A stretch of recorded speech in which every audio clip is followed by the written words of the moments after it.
Welcome back to 755 is Real. I'm David O'Brien, Braves writer for The Athletic. I'm with my co-host, Eric O'Flaherty, former Braves reliever. What's up, Eric? Glad the Braves are winning. Man, we finally got some good things to talk about. Yeah. People can't moan and groan too much about what's going on right now. I mean, say what you will about the level of opponents, but even if Arizona and Colorado aren't world beaters, they're always tough at home, especially the Rockies. I mean, you just do not go in there and sweep the Rockies in 3 games, much less 4. And the Braves just swept them in 4 games. I don't know if I've ever gone into Colorado for 3 as a Brave, but to sweep them in 4 games. I mean, I was watching yesterday, especially when Blackman hit that home run. Yeah. It's so hard to sweep any team ever in a 4-game set. Yeah. And then to do it in Colorado where all hell seems to break loose at least once or twice. I mean, that was a weird series, but it's pretty incredible to sweep the Rockies in Colorado. I don't know if I'm curious when the last time that was done was in a 4-game set. The last time the Rockies, I got that for you. The last time the Rockies were swept in a 4-game series at home was, of all people, Pittsburgh in 2019. But it's rare. And the Braves had only won one previous 4-game series in Denver. Yeah. Normally never swept. You just limp out of there and you're happy you're done. Yeah, you're happy with a split normally, man. Usually it's 1-3, and they had never swept them there, obviously.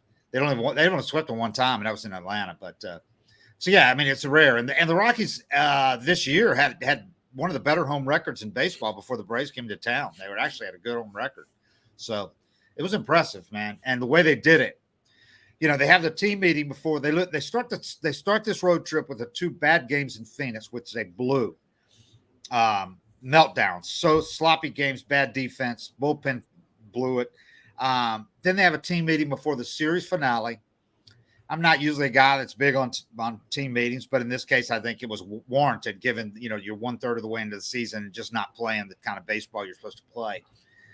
Well, since they had that team meeting on Wednesday morning, the Braves have not lost a game. They won for the last game in Arizona, 6-0, played a really crisp, sharp game there in contrast to the first 2. And then they go to Colorado and sweep. So, I think Snit handled it well. From what I'm told, it wasn't a, peel the paint off the wall because Snit doesn't really do that. No, it doesn't do anything. It was a more, look, we're 1/3 of the way into the season. We got to refocus. If we plan to do what we want to do, we got to get our minds right, cut out the sloppy mistakes. We got to be conscious of, where the Mets are. And we got to play better baseball, basically, was the message to them, and they have. So hats off to them. Yeah, and I think that it couldn't have come at a better time because it wasn't like they just got beat. Those first 2 games in Arizona, they beat themselves. Right. And that's when you want to say, even as a manager, hey, guys, we can lose, but we can't lose like this. Base running, defense, pitching. Those little things that, they make the difference in the games. And when you look back at the end of the year, then you give away 2 to the Diamondbacks, you give away 3 to the Marlins, you give away a couple of the Nationals, you finish 5 games back. Those are the games that really piss you off. So I think it was pretty good timing to just basically tell the guys to clean it up. Yeah, and that's basically what the message was, from what I understand. The Braves are 9, notwithstanding those 2 games in Arizona. The Braves are 9-4 in their last 13 games. They've hit .287 with a .340 on base percentage, an .828 OPS, 57 extra base hits in that span, with more than twice as many doubles, 37 as homers. Okay, in the 42 games before that, they were 19-23. They hit just .226 compared to .287 in the last 13 games. Had a .298 OBP compared to .340. .689 OPS, and they had 72 doubles and 52 homers. Basically, the offense was revolving around the long ball at that point. Yeah. Pitching-wise, in the last 13 games, 9-4, they have a 3.54 ERA. They had a 3.94 ERA in the first 42 games. So nearly a half run better in these last 13 games. And that's with missing a few guys in a bullpen and, kind of piecemeal in that 5th spot in the rotation, getting nothing out of that till Spencer Strider kind of stepped up in there. So just a pretty good overall turnaround. And if you throw out those 2 games in Arizona, it's been a very impressive couple of weeks for the Braves. Yeah. I think McHugh's been huge in the bullpen, especially Strider coming out of it. No doubt, man. I was going to mention him in a while. McHugh and Jackson Stevens have been pivotal for that bullpen. And, of course, Mentor has been pretty nails every time out, but except a couple. Yeah, Mentor. I mean, this is the guy I thought he's been this guy now for a while, so it's not like he's just turning into it. But, yeah, I remember watching him struggle when he came up and thinking, I don't know how this guy's giving up runs with his stuff. And that's just kind of the learning curve. Which is what's more it makes it harder to believe all the time that he spent a month in AAA last year. That was last summer. Because since then, he's been arguably the best reliever, with Matzek's struggles this year. If you take it overall, that whole body of work, Mentor has been their best. Yeah, and I love having a guy like him, not more than a closer because somebody's got to hold that ninth down, but I love having him kind of float. I like him being able to come in the 7th or 8th. Yeah. Or, big jams, bases loaded. I like being able to bring him in those at-bats versus having to save him for the ninth. Yeah. You have to have a guy like that. Yesterday's game was an odd one because it starts out, here's series finale. You're like, okay, the Braves have played really well these first 3 games. Charlie Morton gives 3 runs in the first inning, cannot find the strike zone, throws 41 pitches in the first inning. And you're like, okay, they were bound to lay an egg, before they went home. It's too bad they're going to lose this series finale, then have an off day, and it really ruins takes that great taste out of the mouth. Still had a winning road trip, but, you close it in a shitty fashion. So what does Charlie do, though? That dude hunkered down after that inning. I didn't think he was going to make it out of the first inning. But Snit didn't take him out. Snit didn't even come close to it, it looked like, even though he walked 3. Threw 41 pitches in the first inning. And here the guy is on the mound in the 5th inning and completely settled down after that. Had a great 3 innings before the 5th, gave up another run on a homer in the 5th. But overall, I thought that 5-inning start yesterday, given that he could not command a fastball in that first inning, I thought it was about as impressive as any. And he's had some really great starts, clean starts. But over his 2 years with the Braves, that was pretty impressive to come back from that first inning he did. Well, and he still didn't have it. I mean, if you watched, he was missing some of his spots by 4 feet. I've been wondering if his leg, maybe he doesn't feel it, but breaking his leg last year, if he's just landing different or it's not accepting his front side the same way as it would if he'd never broken it. Because for me, I've watched him and I've felt like 60% of the time he's been on the mound this year, he's had no feel. Like he's just battling himself. Right. And I've wondered if that's affected him or whatever it is, but I've never seen a guy just continually find a way. When you look at his start, there's an inning every start early on. You look at it and say, he's given up 6 or he's out in the 2nd. This is going to be a wash, a wasted start, and it's going to wear out the bullpen. And Charlie's found a way almost every single start this year to battle through it and give his team innings. It's impressive. I don't know how he's doing it because when you don't have feel, man, and you can see it. He's spiking curveballs, airmailing fastballs up and away, misses you've never seen him make, before this year. But that was pretty impressive. If you looked at it and he went if you go 5 innings, 4 runs in Colorado, you did your job. That's a quality Colorado start. I mean, you're just happy to get out of there without giving up 8. Yeah, he's been the definition of grinding this year, man. Man, he's been grinding. 38 years old, and he's out there like he's a warrior out there because he, like you said, it is nothing like last year when he was pinpoint and had that sweeping breaking ball, consistent breaking ball. I mean, it was unhittable. Yeah. And this year, it's like hitters know he can't. For it. Yeah, and hitters know he can't throw the fastball for strikes a lot of the time. So it's like it's just totally different results he's getting. But which, if you look at it, he's allowed 4 runs in 5 innings yesterday. His ERA climbed back to 5.63, more than double last year. Threw 57 pitches into 4 innings. In the last 4 innings, after 40 in the first, 41 in the first. Yep. Gives up 6 hits, 3 walks, all the walks in the first inning, amazingly. and had 8 strikeouts in 5 innings. I mean, all in all, considering the disaster it was in the first inning, that's pretty damn good.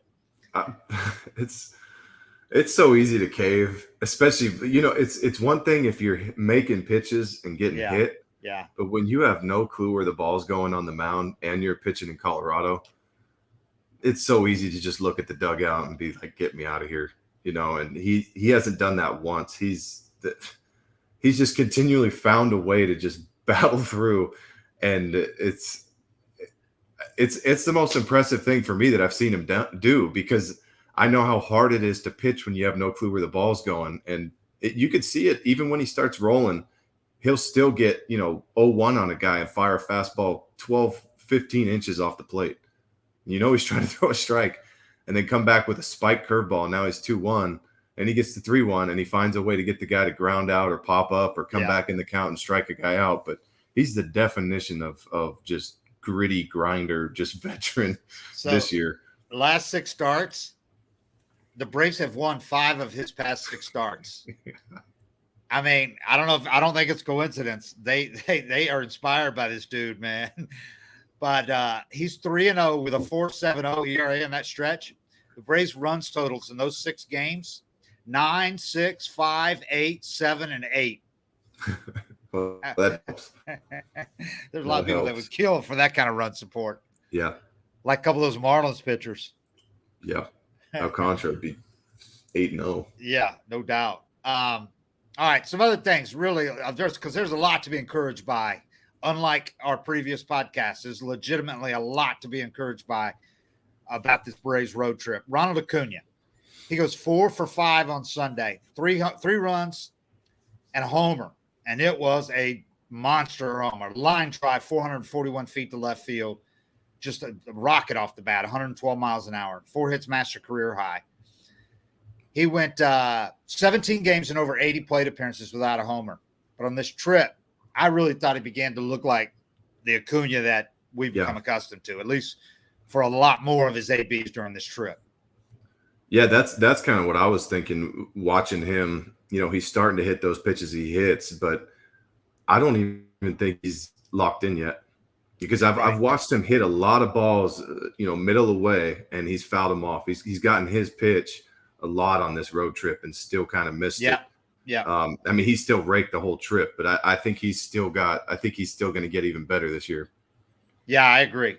He's missed a lot of pitches that he doesn't normally miss.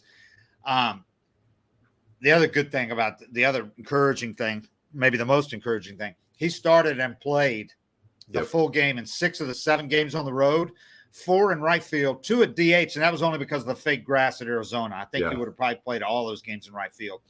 So we'll see now that they're home on this homestand. And they have an off day today, so I would fully expect him to be out in right field for both games against Arizona. Then Pittsburgh comes in for 4. I don't know. I think he'll probably play 6 out of the 7. That wouldn't surprise me. But anyway, he plays 6 of the 7 games, including a couple of extra inning games, or 3 extra inning games, was it? I forget now. He went, and that's the other thing. They won 2 extra inning games after losing the first 4 this year. They've won the last 2. So that's also a big sign. They got multiple runs in those 2 ones they won. So they're figuring that out, that aspect of it out. I don't think I like it. Yeah. But Acuna on the trip, 10 for 26, hit 385, 2 doubles, a homer, 7 runs, 4 RBIs, 3 walks, a hit by pitch, 6 strikeouts. That's pretty low. 452 OBP from that leadoff spot, 577 slug, and 1,029 OPS. You'll take that. If he's missing balls or not, you'll take that. If he stays right there, those are Hall of Fame numbers. And considering, like you said, he's not really locked in yet, that's even more impressive that he's put up those kind of numbers. So the main thing that made me think he wasn't locked in is he started running on that home run he hit yesterday.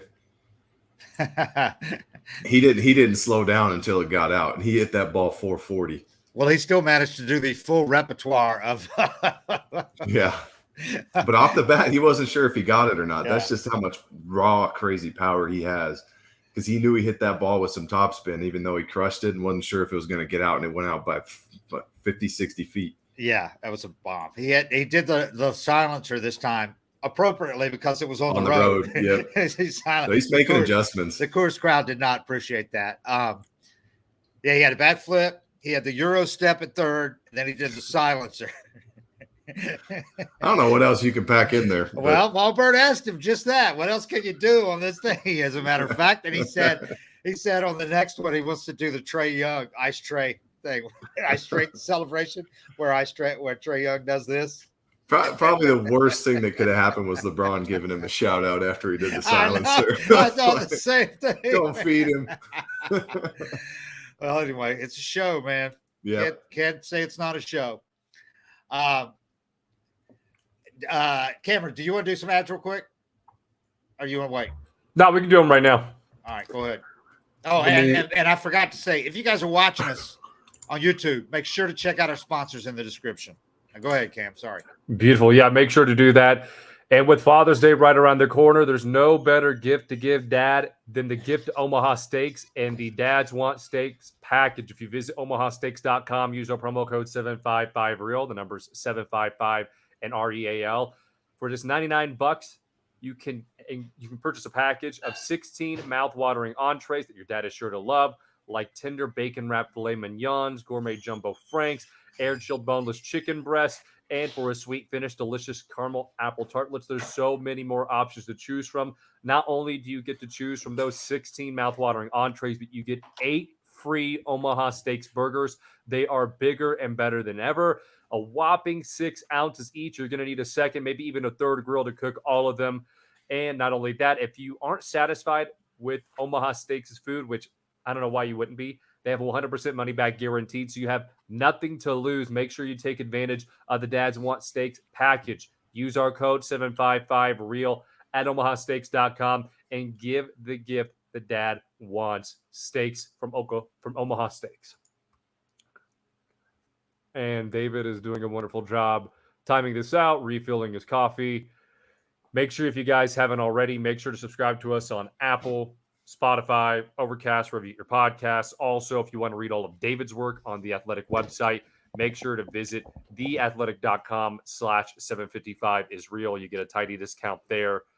$1 a month for 6 months. You can read all of David's works on the website. And also, you get 755 is real ad-free if you use theathletic.com/755isreal. Take advantage of that deal.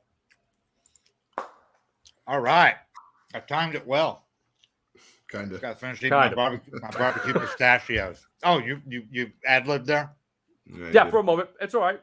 We love hearing. Sorry about that. My coffee coffee had to heat up. All right. Dansby Swanson, another thing encouraging. He's been raking for a while now, but he hit 172, no homers, 4 ribbies, and a 526 OPS. 26 strikeouts. Remember when he was leading the majors in strikeouts? That was the first 17 games of the season. Yep. 26 strikeouts. Since then, now it's not a short span here. This is a legitimate stretch here. No, he's raking. 38 games since then. The dude is at 317. I'm writing about him today, by the way. 6 doubles, 6 homers, 22 ribbies, 874 OPS, 36 strikeouts. Relatively low. I mean, that's less than 1 per game after striking out 26 in the first 17 games. It's acceptable when you're doing the rest of it. Exactly. When you're hitting 317 with an 874 OPS and power, you'll take it. Yeah. And since May 13th, he's taken it up even a little bit more. Last 23 games. It's hit 330, 4 homers, 16 ribbies, 8 walks, 20 strikeouts, and an 891 OPS in 23 games. This while playing the best defense of his career. He's had spurts where he's played great defense. I mean, he's just a really good defender. But I would say this year overall has been his best defensive year, and the metrics point to that. Yeah. I've always felt like he was underrated defensively. Yeah. A lot of people have. I think there could be Gold Glove in this guy's future for sure. Riley too. Riley's been playing third base. Riley, unfortunately, plays a position with Arenado, Yeah. So as long as he's in the league, it's tough to supplant him. And Dansby plays a position that is loaded with good defenders, obviously. But this guy's right up there, man. And statistically, if you look at it this year, the analytics say he's been as good as anybody or better this year. Yeah, he's going to be. I wonder if you're a GM, if you almost want him to slow down a little bit so you can keep him. Because if he does this and plays that defense. Yeah, but you can't want because he's so important to them winning, I know. But don't you think, you know what, Eric, it's time to sign this guy, man. It's too late. Well, you got to try. I mean, I don't know if they're trying. I haven't heard, but you could have signed him when he was hitting 200 and striking out every. Somebody else just signed an extension. Who was it with another team? Right, it was a healthy big extension. Well, if they're not trying, they should be. Alex should be because, like you said, it's going up by the week. The price is. If he plays like this, I mean, what you got going for you obviously is he is a total Atlanta guy. Now, Freddie played here his whole career and wanted to stay here. Dansby's from here. Yeah. He's got like companies that are rooted in Atlanta stuff, clothing companies and all that. His wife and him have a house here. He's all about Atlanta, man. Constantly doing commercials, PSAs and stuff about Atlanta. Well, and that's a lot tougher sell if you go to the Yankees. Right. And took you over an extra 10 mil. You right. even go to the Yankees, that. So that, I guess that plays into their hand, but. Right, and just doing the Atlanta stuff, on the local television in the offseason. Come back into town with your Yankees hat on. It's not the same. Or a Mets, even worse. At this point, Mets, you might as well just sell the brand. As Tom Glavine found out when he went there for a couple of years, whatever it was. Yeah, Yohan Alvarez. Yeah, when he plays like he has now for a while, I'm sold on Dansby, and also he brings so much to a team. And I see this now, especially with Freddie gone. I see this so much. He brings so many intangibles to a team that I just don't know that you can keep slicing off big pieces of your culture and expect just to continue replacing guys like him and guys like Freddie. Because they don't come a dime a dozen. You played with a whole lot of guys. I played with some guys that put up their numbers and brought nothing to the team. Yeah. I mean, game's over, they're showering and they leave. They take their food to go post game and they don't even eat with the guys. And it's like, thanks for hitting 330 with 20 this year, but you don't even feel like they're a part of it. Especially sometimes it happens with trades. A guy goes from a big market team and he's a big deal. They've been in a long time. And then they come to, a smaller market, maybe not a small market, but they come to a team that they don't feel attached to and they just kind of punch the clock. And, you're glad you got them in the trade and they put up their numbers, but they don't impact the vibe and the team. And those guys that are putting up numbers and leading your team with the numbers are the most important guys to be speaking up. Because it's really hard for a guy hitting 210 off the bench to have that team meeting. Yeah. I'm curious who spoke or what that team meeting looked like, if it was Snit or if it was players saying stuff or what it was, but it seemed to have a pretty good effect. Yeah. And just the other thing, and in the story I'm writing about Dansby today, I quote Shoemake from when I was at minor league camp. I talked to Braden Shoemake, and out unsolicited, he said Dansby was the guy that more than anybody had pulled him aside and helped him. Shoemake, the shortstop prospect from Texas A&M, said during Grapefruit League games, when he was brought over a couple of times and played, he come out of the game, Dansby sit down beside him and start talking to him about what he saw and everything. Yep. I mean, that says something, because veterans don't have to do that, and most of them don't bother with the kid that they don't even know about from wherever, and the guy sits down at a Grapefruit League game. Most of them are, want to get their bats and get out of there. It's not a game you have to win or anything. But he sits down by this guy and starts helping him out and telling him everything he knows. So a lot of guys won't even say hi to you in a hallway. They'll just walk right by you, big league the shit out of you. But I've said it on here plenty of times, but that was one of the biggest changes in my career, was throwing to BMAC, and not just throwing to him, but him coming in. We're brushing our teeth and getting dressed after the game, and he's saying, "Dude, your slider is so filthy." And I'd never had another catcher or player or anybody talk to me like that. The next time I go to throw that slider, I have so much more confidence in it because of who said that. Yeah. It's one thing for a pitching coach, is supposed to kind of coddle you and pump you up to say it. But for a guy to go out of his way with clout, a guy with a lot of experience, and he's caught a lot of sliders, to tell you, this is one of the best lefty sliders I've ever caught. I'm like, shit, you call that 3-2 now? I'm trusting it more, and I'm aiming middle and letting the slider take care of it instead of thinking I have to be perfect.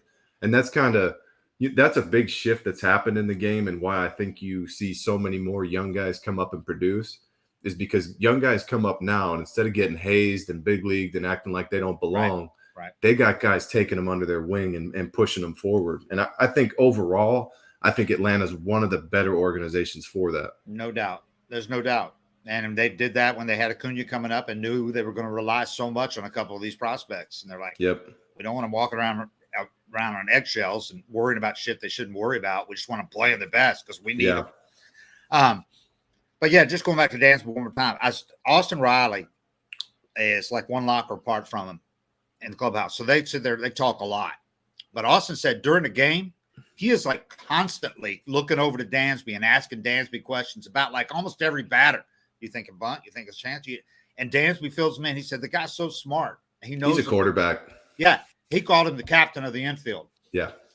And I just think Austin Riley's development wouldn't be nearly where it is now if he'd run a few shortstops through there in his time here, or he didn't have a guy there that knows the game so well and is willing to share during the game rather than just worried about himself and, his own stats and everything. So I just, for the Braves' sake, I think they understand how important Dansby is, but I would say the same thing about Freddie. So I just hope that there's not people that are the ultimate budget decision makers don't think that you can just keep cycling through guys and the culture can maintain, because it can't. You got to have some stability. You had Chipper Jones here for almost 20 years. You had Smoltz here for almost as long. You had Andrew, manning center field for 13 years. So you got to have some connective tissue between especially when you get going good like they have been. Well, and how to play the game. You watch Dansby when he's struggling, he never takes a play off on defense. And that's you can't set a better example than that. Yeah. Yeah. So, they got Grissom coming up. He's probably a couple years away. And Dansby might not be interested in anything other than a long-term deal. And you're set at third base. So that's the problem, if there is one. But we've said that about prospects, though. You don't know. You just don't know. But I know these are all going into the decision. And ultimately, Dansby might want a hell of a lot more than what we think he might legitimately get from the Braves. So, but we'll see. But I just stressing the importance of this guy. And I've been hammered on his stats before when he's been really bad, as much as anybody. But you just watch him play and talk to other people, and the defense has been so good this year, and you just realize how important the guy is, how valuable he is. Oh yeah. Even when he's struggling, when he's not hitting well, I still feel good about him coming up in a big at bat. Yeah. Yeah. Even when he's hitting 220 and he's been striking out a ton, I just feel like he's one of those rare guys. He's just a winner, even if he's struggling early on in the game, he'll find a way to put a good at bat together. He might not get a hit, but he's not going to go up there and just give away at bats. His effort never slumps, and it's a hard game, and it's easy to watch players take that out in the field with him, or even running the bases. He's always playing his ass off. And that comes up a lot when you talk to people about him as winning player. Yep. It just comes to people's mind when they're talking about him. And it's probably not a coincidence. The guy won the first national championship for Vanderbilt. This guy was the most outstanding player of the College World Series that year. And won a real World Series, won a real World Series and hit a pivotal home run in the real World Series. Yep. Yeah, so, he's a winner. And those are guys you don't want to let go. You can't just look at the numbers. And tried and true Atlanta guy. Not that that's the most important thing or anything, but it's nice when you can have a superstar from your star. I wouldn't say superstar. When you can have a foundational player from your city that doesn't want to go anywhere else. He loves Atlanta. This guy loves Atlanta. So yeah, he's got the same agent as Freddie too, right? Yep, that's hopefully. Probably not good, but well, maybe he's learning. Maybe he makes adjustments. You might say, "Damn, I can't let this happen twice." I would probably be thinking that. Yeah. Anyway, a couple other things that were encouraging out of Denver. Adam Duvall. He's had a woeful season at the plate, man. But the last two games at Coors Field, he's always hit there, especially against. Who did he hit the bomb off? He's got huge numbers against what's his name? Pitched for the Braves for a year. Chacin. Yes. Yeah. God, he's got huge numbers against Chacin. I can't believe that that Black left him in to face Adam, actually. But he goes last two games at Coors Field, 4 for 9 with a double, triple, and that long homer. Previous 23 games, Duvall had no homers, hit 178 with a 456 OPS, 24 strikeouts, 73 at bats. So you just got to hope he can get a little momentum off those two games because he needed that something awful, man. And he's played pretty good defense too, especially out there. Yeah, I mean, I've seen he's done it before. He did it in Cincinnati one year for a whole season, and I guess you kind of wonder. Well, I mean, the slump though. Oh yeah, he just fell off a cliff. But I don't know. I really admire guys that can just the whole mail it in aspect of he's just looked off at the plate. I mean, just lost. But to keep battling. He struck out in his at bat before. He's getting ripped on. You know, I scroll through some stuff on Twitter and see how. I mean, if you try to avoid it, there's so many people talking shit about him. It pops up on your feed. Yeah. But just to keep putting together at bats, and then what do you know? He hits a homer that puts the game away because you're not safe when you're up one or even two in extra innings, especially Colorado with a free runner. He hits that 2-run homer, and even the ball he hit yesterday off the fence was probably it was a homer on the old field, but I mean he hit that ball 400 something to right center. Yeah, that was one off the plexiglass. Yeah, that was a home run before they put the plexiglass up a couple years ago, 3 years ago, whatever it was. Oppo power, big. The other one, Matt Olson. He started the season on fire. We knew he was going to cool off, but he really cooled off for a while. Well, he's hot again now, and he had a hell of a road trip. He is 11 for 35, 314, 5 doubles, 2 homers, 12 RBIs in his last 8 games. Yep. And 2 long home runs on that trip. He had a 441-footer to straight center at Coors. That was impressive. That ball was destroyed. Yeah. He's really, when he gets going, man, when this guy gets locked in, he's something. He's a big, strong guy with them long levers, and he gets that leverage going, and he can hit bombs. Yeah, and you know it's funny that he's kind of been looked at as being off or not locked in, but he's still leading the league in doubles. He's tied for the lead in extra base hits. He's right behind Devers, and he's tied with Harper and a couple other studs with extra base hits lead. Yeah, if you look at his numbers. After this series, they're right there with Freddie's. They're slightly better. He's got like 3 more homers than Freddie, two less ribbies, slightly better OPS. I mean, his average is about 40 points below Freddie's, but who cares? I mean, everything else is right there with Freddie's. More extra base hits. So overall, he's getting a job done. There's no doubt. Yeah. And he gets hot like this, and those numbers are going to get inflated in a hurry. Yeah. And I thought he made a spectacular play to end that series because Kinley didn't get over to cover first. Big man, Kinley, altitude, the whole heart thing. He's kind of careful there, but he didn't quite get over there. And I thought it was smart of Olson because a lot of guys would still flipped it to Kinley and hoped he'd have got there in time.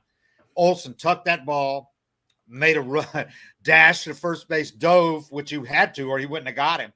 Tagged it with his glove. And there was a heap of big men right there at once. I saw Kinley jump over him. Yeah, Kinley jumps over him. 6'5", 6'6" Kinley, 6'5" Olson. They're about 700 pounds meeting at first base. Whoever was running, it was like it could have been a disaster of limbs there, but that was a hell of a way to end the series, man. Yeah. That's just one of those plays that it happens to you a lot as a pitcher where you get that late jump and they still flip it to you, and you're like, what? Yeah. I'm 3 steps behind this guy, and you're 5 feet from the bag, but it's you just go on autopilot, and they just kind of they're just already thinking about doing that. But one of those ones where you read, and he read it and thought there's no chance Kinley's beating him, and just instinctually just dashed and dove at the bag. Freddie covered my ass with that a million times because I never got to first base, and Freddie did it all the time. He'd be on the grass on a hard hit ground ball to first, and he'd just go on a dead sprint to first base. Like, this idiot's not going to make it there in time. But Olson had to read that and saw that Kenley wasn't coming and took off and dove. But I mean, that was the trip they needed, I think, to kind of get them going. How terrifying is that for a relief pitcher when you realize the guy's going to flip it to me anyway? You're looking at the angles in your head. You're like, I'm not going to make it, but I still got to catch it while running and avoid getting stepped on by the guy or twisting my ankle on the bag. There's a lot going on at once, man. I was the worst at that play. You know what I did every time? I was just so focused on making the pitch. I'd throw it, and I'd see it hit, and I'd be like, oh, good. You know, I got my ground ball. And I'd be like, shit, I got to run. And I'd run over there, and I'm not a fast runner. You know, so I'd be late every time. I think, you know, Freddie picked up on that probably my second year with the Braves. And then every time he got a ball, he was just sprinting to first, and I loved him for it. But yeah, it's kind of a tough play, especially as a lefty, because you're falling off that way. Right. Or if you have a big finish, you know, and Kenley's got his heart thing. So yeah, just a good play to just kind of a heads up play to, and you never know if that guy gets on. Like when Blackman let off that inning with a home run. Yeah. Talking about a 4-game sweep. I was like, I thought they were going to extras or losing it right there. Yep. Blackman's still a hell of a player, at least against the Braves, man. Yeah, he is. He's solid. He crushed that ball off Kenley. Kenley, that was one of those balls, though, that I was talking about, and I think that's why Strider struggled. But that was one of those balls. That ball Kenley threw, it didn't do anything. Yeah. I mean, it didn't cut, it didn't sink, and he doesn't throw anything straight, and that ball went dead straight, and it was just a cookie for Blackman. Yeah, there were a lot of those balls that were hit hard by both teams that you saw just didn't have any movement. Yep. Left up the zone, no movement at all. Colorado sliders, as Moilo said. Yeah. But yeah, I always wonder, because some guys, some relief pitchers, some dominant relief pitchers, they finish in such an undefensive position. And you're like, God, can't you just tweak that a little bit? Because there is no way you're getting to a ball hit right over here. Or if you have to cover first base, there's almost no way you're going to do it. But I guess it's so important to them, the way they finished, how they can finish their pitches, that supersedes any kind of being in a position to field a ball. But as a starting pitcher, you almost have to be in a better position to field a ball. The good ones tend to be in a better position because there's so many balls hit there over the course of a game. There's usually a couple. Well, that's what makes it impressive what Max does too. Because Max is just a great athlete, and he makes up for his finish. Yeah. But he went and got a ball on the third baseline the other day. Yeah. That I would have never made that play in my career under any circumstance, and he made it look easy. He's so athletic. He's just so athletic, you know. But Max has fallen way toward third base, but he's like the opposite of me. He's playing baseball. Yeah, he's an infielder for all intents and purposes. He's like having a fifth infielder out there. He's playing baseball. He's not pitching. You know, like he's in the game. No doubt. He's fun to watch. Let's see. So we had Olson, and then the other one, of course, Michael Harris. We talked about him last week.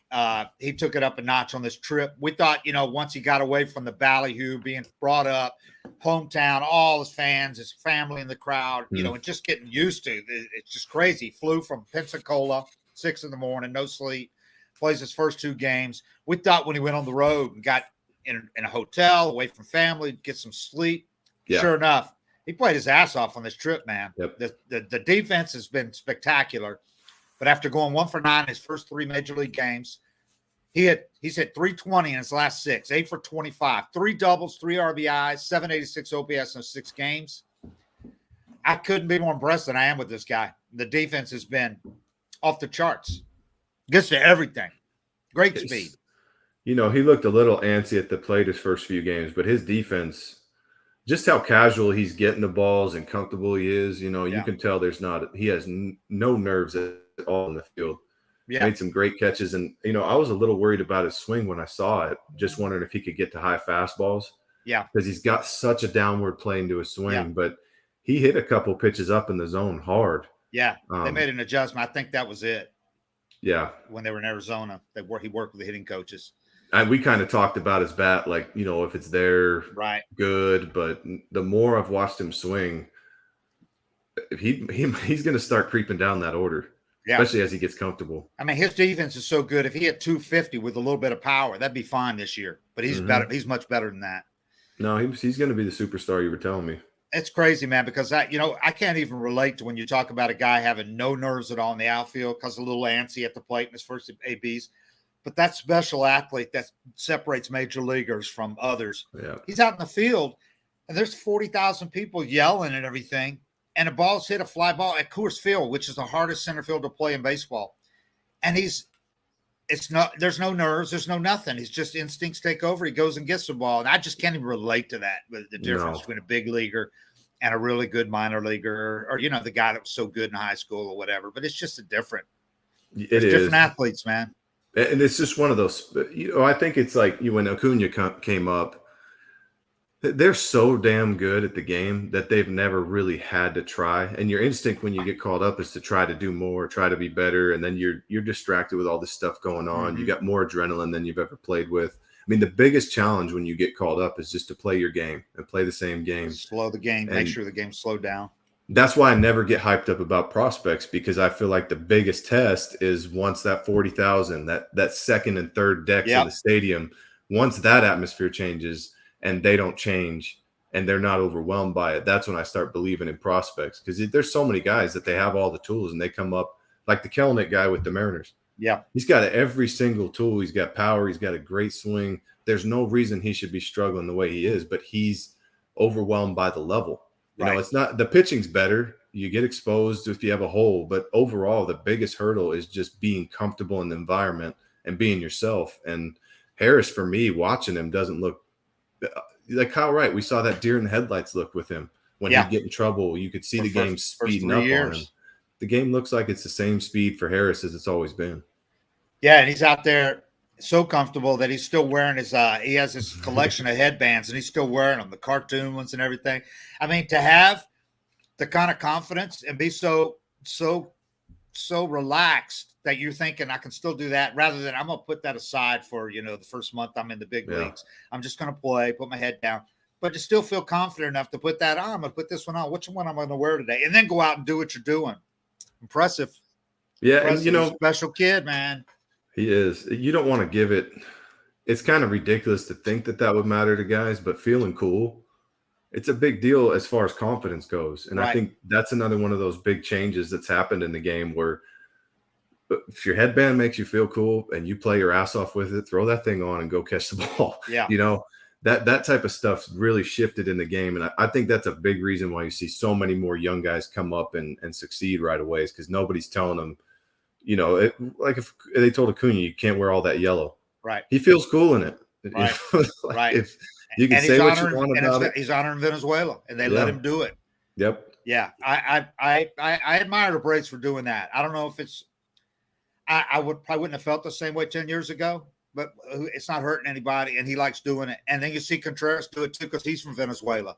And he feels good. So it's kind of cool that the two of them have this thing with Venezuela, man, because it's big. The sport is huge in Venezuela, and Acuña's a god down there. He's the next Miggy down there. So more power to him, man. I would go and say that the Braves have a pair of young outfielders that no other team in baseball can match with Acuna and Harris. I really do believe that these guys can play together for a long, long time and win multiple Gold Gloves apiece.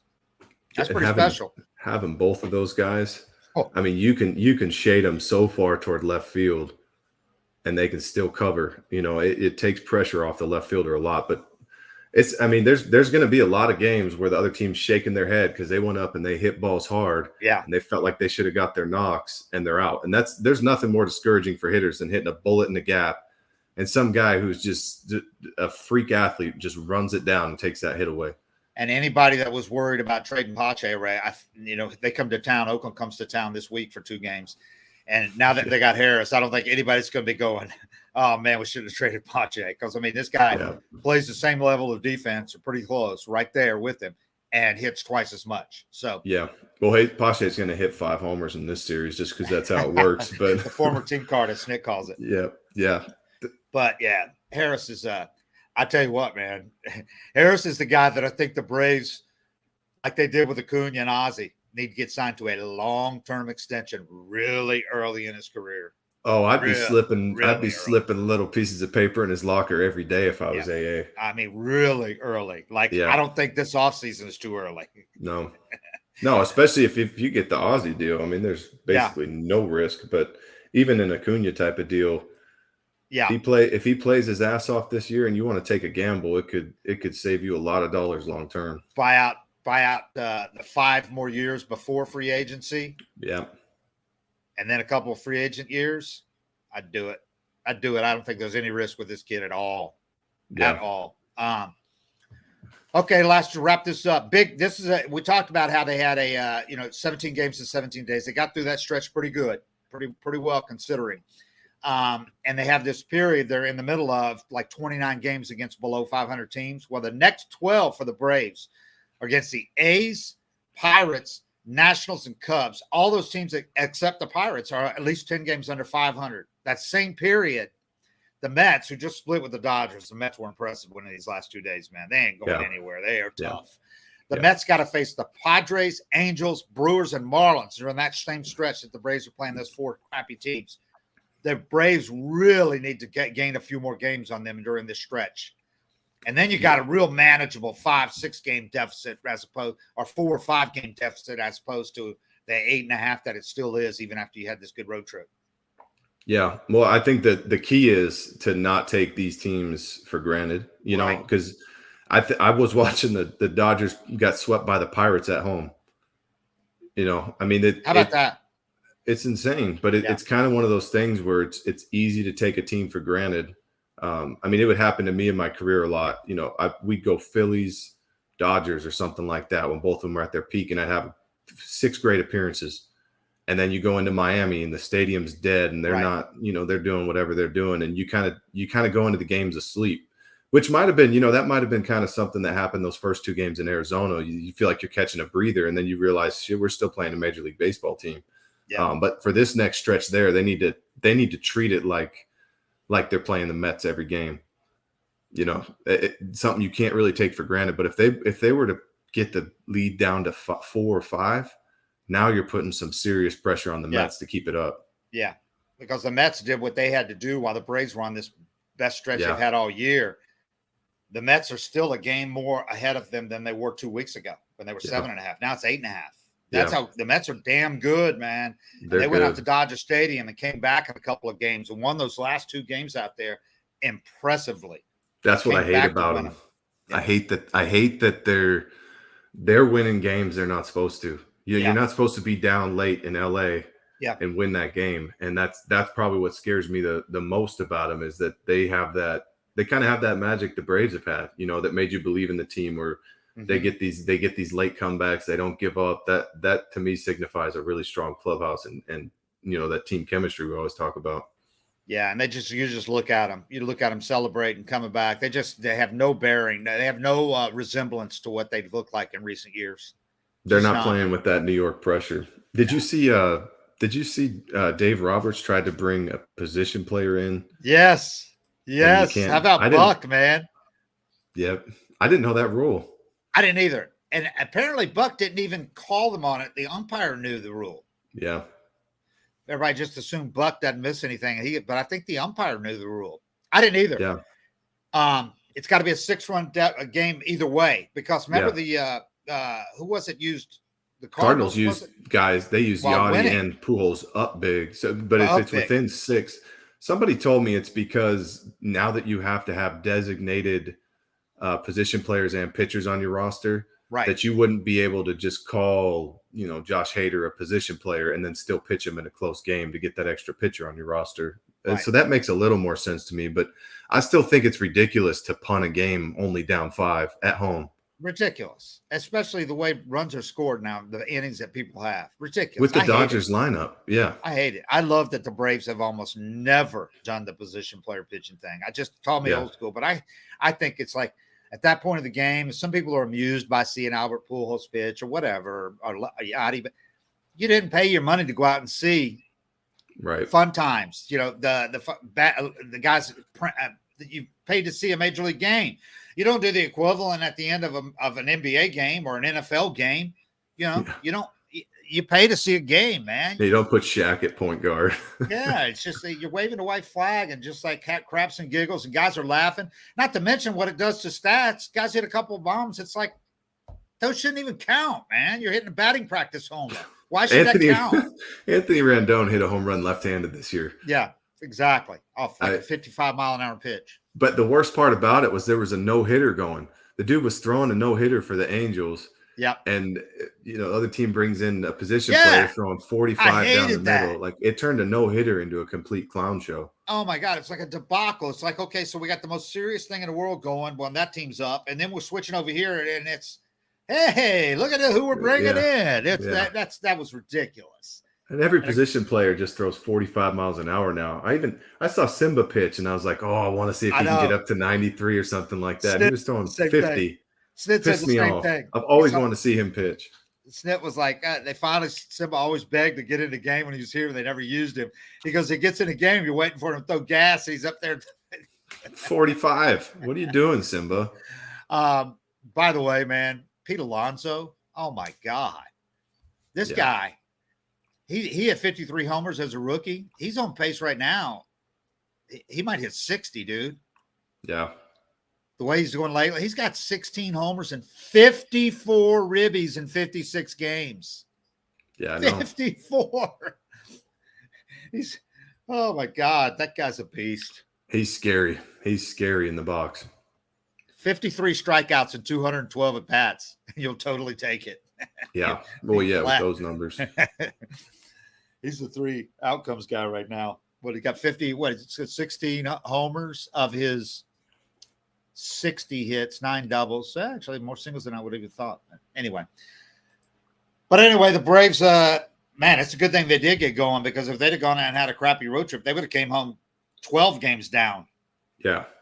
Yeah. So, and you got to do it again. You know, you got to capitalize on this a little bit easier schedule you got coming up, because the Mets don't have DeGrom or Scherzer right now. And they're doing this. Or McGill, right?